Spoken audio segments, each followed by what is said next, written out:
Yan daw ang kamay. Kaya sino man ang lapatan nito ay pagpapalain na. Pagpapalain. Yan ang pangako niya sa kanyang mga anak. Hindi lang natin lalapatan, ngunit igagawad natin ang blessing sa likod ng Panginoon, anak at likod ng Panginoon. Ama naming Diyos, magpangyarihan sa lahat. Ikaw, Panginoon, na nagtatakda ng kapanganakan ng mga tao. Ikaw na may kontrol ng lahat ng bagay. Ikaw, Panginoon, na nakakaalam, Panginoon, kung gaano kahaba ang buhay ng isang tao. Panginoon, sa araw nito, nagpapasalamat ko kami. Sapagat ang iyong lingkod, Panginoon, na ginagamit mo, Panginoon, upang sa ganun, muling manumbalik sa iyo ang mga kaluluwang naliligaw, Panginoon, sa oras na ito ay nagdiriwang ng kanyang kaarawan. Panginoon, alam kong nakakiti ka sa kanyang buhay. At alam ko, Panginoon, na nalulugod ka every time he walk, every time he come out, every time, Panginoon, nalalabas siya, nalulugod ka sa kanya, kapalit noon, pinagpapala mo siya. Panginoon, pagpalain mo siya ng higit at ng sapat at higit pa upang mas maging pagpapala mo siya. Ilayo mo siya sa anumang sakit at karamdaman. Pagpalain mo siya mula tuktok ng kanyang ulo hanggang talampakan ng kanyang mga paa. Ilayo mo siya sa anumang sakit at karamdaman.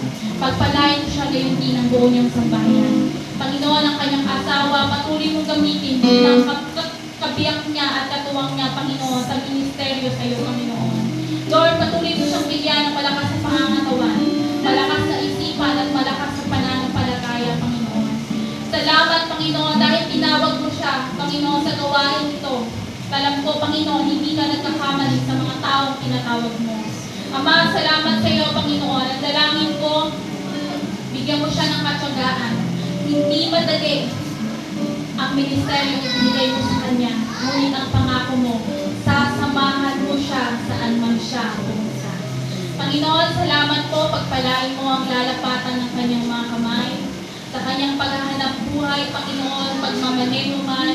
Panginoon, i-control mo, Panginoon, ang kanyang mga kamay, gayon din ang kanyang mga paa. Sa bawat pagpasada, Panginoon, pagpapala ang kanyang dadalhin sa kanyang sambahayan. Panginoon, tulungan mo siya at pagpalain. Tulungan mo siya, Panginoon, at nawa mas lalong lumawak ang kanyang pananampalataya sa inyo, Panginoon.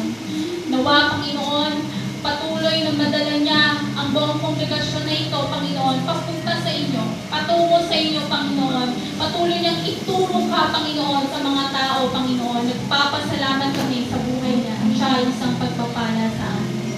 Panginoon, marami pong salamat ang kanyang mga anak. Ang sabi mo, Panginoon, kapag ang isang ama ay sumusunod sa inyo, ang kanyang sambahayan ay pagpapalain ni Yahweh.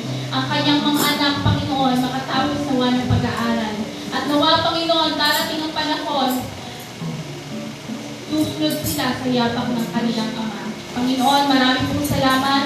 Pinupuri ka namin, pinasasalamatan, dinadakila ka namin sa kanyang buhay, tinataas ka namin sa buhay, Panginoon, Pastor Alex, Panginoon.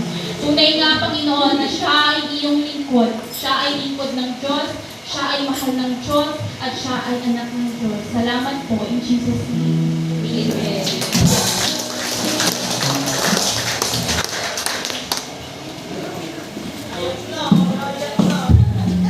Praise God po rin ang Panginoon. Salamat po sa kalakasan po na pinagkakalog niyo sa akin. Appreciation. Thank you. Alam niyo po, pag-ising ko kagabi, magpe-pray po ako. Morning. Akala ko na wala nang silang surprise. Sabi ko, hindi na ako naman surprise. At ayaw ko ng surprise. Praise God, pag-ising ko ng 4:30.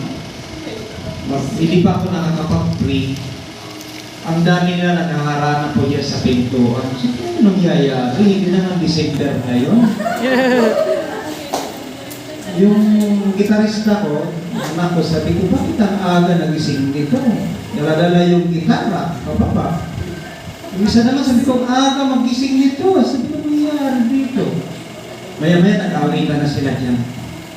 Praise God pa rin ng Panginoon, may dala-dalang cake, may dala-dalang, meron na po sila mga coffee, praise God, meron na po coffee, mayroon na rin po sila, nagpaluto na rin po ng pansit.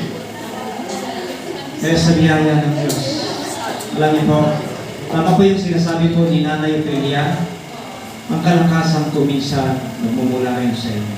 Kapag nakita ko yung appreciation niyo sa inyong lingkod sa iglesia nito, mas lalo kong lumalakas. Kaya salamat po sa precision sa bawat isa sa inyo po. Salamat po. Dalangin ko, idudulog ko rin po ito sa iglesia. Ang pagkakaisa po ay tagumpay. Kaya purihin ng Panginoon, salamat po. Wala na po ba? Sahe? Magsarado na po tayo. Thank you.